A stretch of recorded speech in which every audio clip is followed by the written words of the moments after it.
guys! Good evening, Philippines! Tayo ay bababa. It's finally Friday. Oops! I forgot something.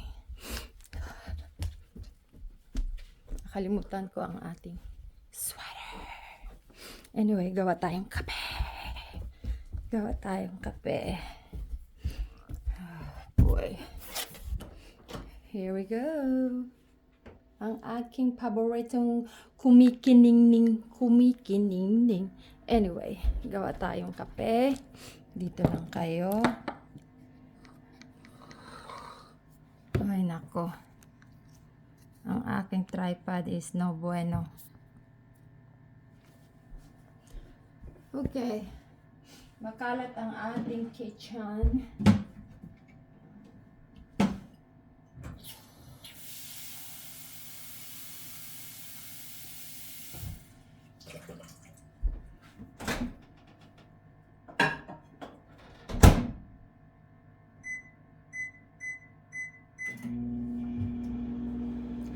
That's all for now. Gagawa na tayo ng kape. Pupunta na tayo sa ating paboritong upuan at tayo ay magkukwentuhan. Well, I'm happy. Today is Friday. I'm happy. Happy. Nakano ang lola ninyo, ha? Okay. Tapos na ako, nagawa ko ng dapat kong gawin. Anong pagkukwentuhan natin? Ayan, nakahanap tayo ng spot na hindi tayo hawak ng camera. Kape tayo.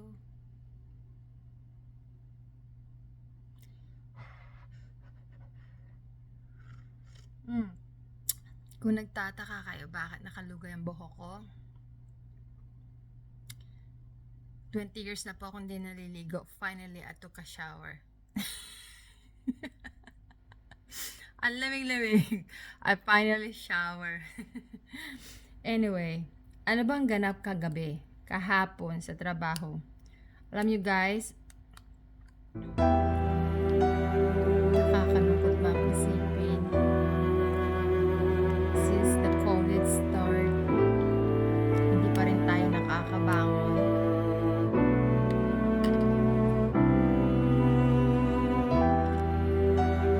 Ang mahal-mahal ng egg. Almost $6 ang dozen and a half. Almost $6 plus tax.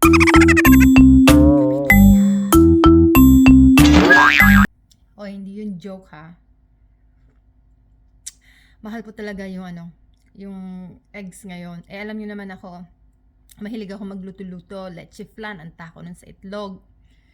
At by the way guys, before I forgot, today is, double check natin ang ating telepono.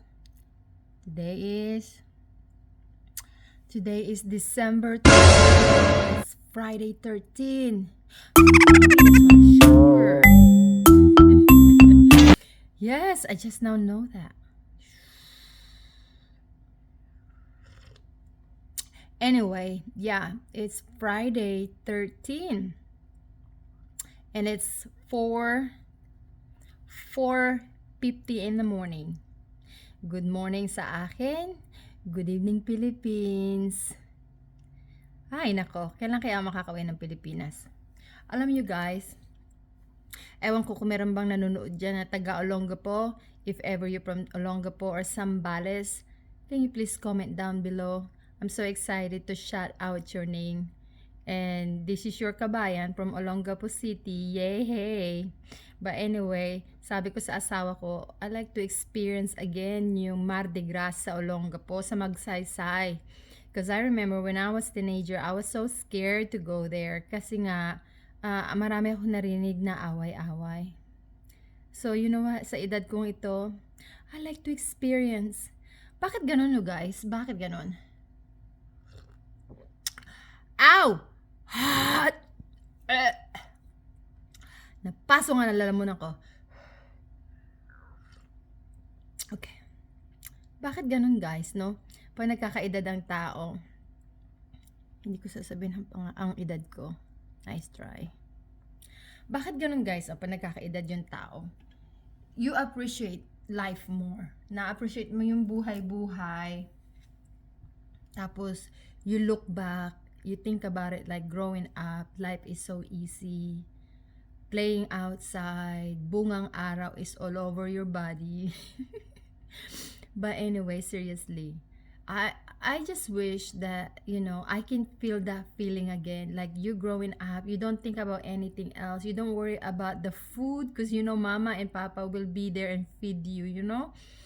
And yeah, and now you have to go to work, you have to get up. It doesn't matter if you're sick or not. And sometimes I go to work even though I can walk. Kasi nga dito, it will against to you. Kung di ka pumasok, may points ka. And bad points is not good for your record.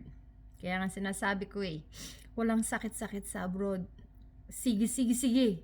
Pero syempre, kung di na talaga kaya, wala tayong magagawa. Mag-stay home ka talaga, di ba? Ooh, coffee, I love you so much. Anyway, yes. Yeah, I like to experience that again. Maglakad-lakad doon sa Mardi Gras, sa Olongapo, magsaysay. Gusto ko ma-experience makinig ng mga banda-banda, ganyan. So, sana magkaroon ulit ako ng opportunity, pero hindi pa yon next year. Kasi ang balak pupunta ng next year, uwi ng Pilipinas, baby. Depende sa trabaho kung papayagan tayo, di ba? Palagi kami nakarely sa trabaho. Siyempre, mahirap yung pagdating mo, wala ka ng trabaho. Paano mo babayaran yung mga bills mo? House bill, car bills. Di na tayo kakain. Mahaba na ba usapan natin? But anyway, itong kwento ngayon ay walang kabuhay-buhay. Same thing over and over, randomly, whatever it come out in my mind.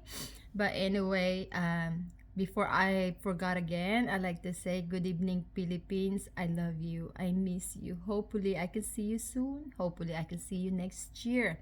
Pero ang plano po is going to Bicol, to my husband's side. He's Bicolano.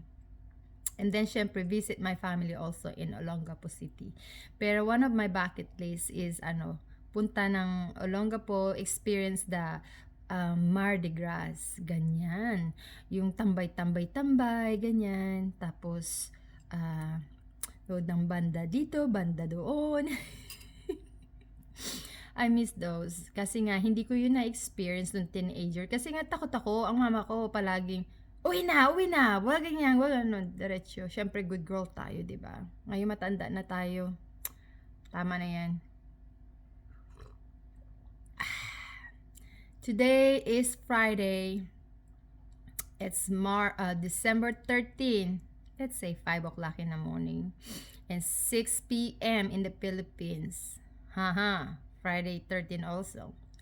And today, magiget together ang ating mga katrabaho. And syempre, tayo ay nagdala rin. Hindi pwede tayo hindi magdala. Diba? Papa-experience natin. And abangan nyo yan sa aking video. Hindi ko sasabihin kung ano yung dinala ko. Syempre, ano ba ngayon? Pasko, diba? Alam nyo na yun. Sa Paskong pagkain. Anyway, yes. And my last day at work is this coming Monday. And then, I'm gonna clean, organize a little bit, do some editing kasi ang Pasko ay dito sa aming bahay. At kung ikaw ay si Mario at si Martes, click the notification below. Kasi magpo-post tayo ng mga wala kakwenta-kwentang video. Lang. Gusto ko lang kayong isama sa aming handaan dito. Alam nyo guys, kaming mga Pilipino lang, which is small tiny community, we celebrate Christmas the way we celebrate in the Philippines.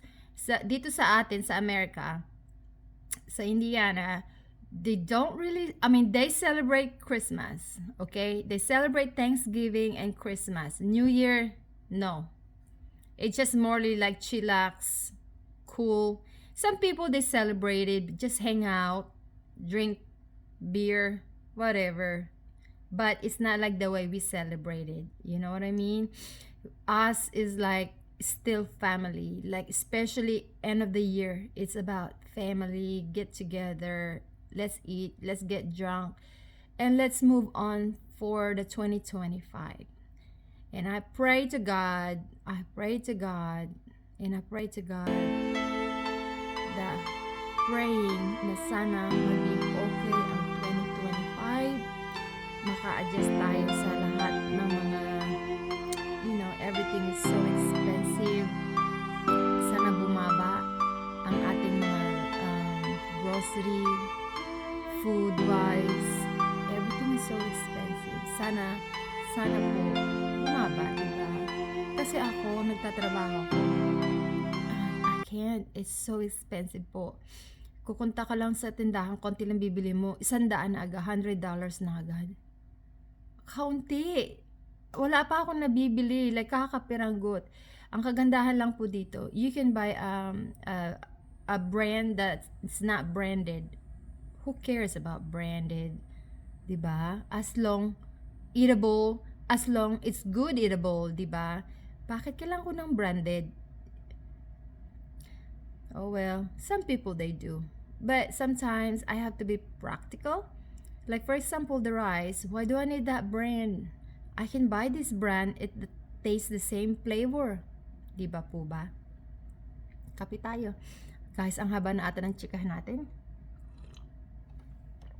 Oh, alas 5 na. Magre-ready tayo.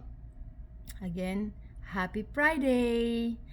Bye Philippines! And don't forget that please like and share.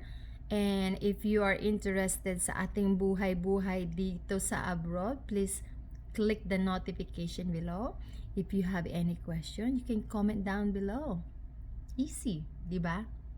And if you're really nice and kind to me, because Christmas is coming, please share if you don't mind. Yun pa. Oh yeah, and if you're bored, please watch some of my video. Bolor na naman ako. Please watch some of my other videos. Yes. So that's all for now. Oh yeah, guys.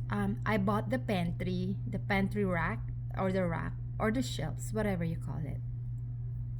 If ever I send home early today, I'm gonna have a time to put it up, and I will share it to you guys. Ang aking pantry magulo.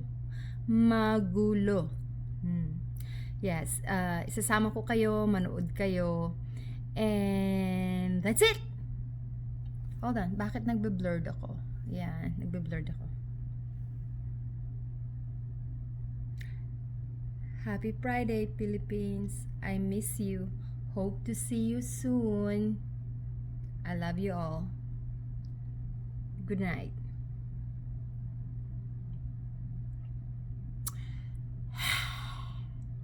Coffee, so yummy.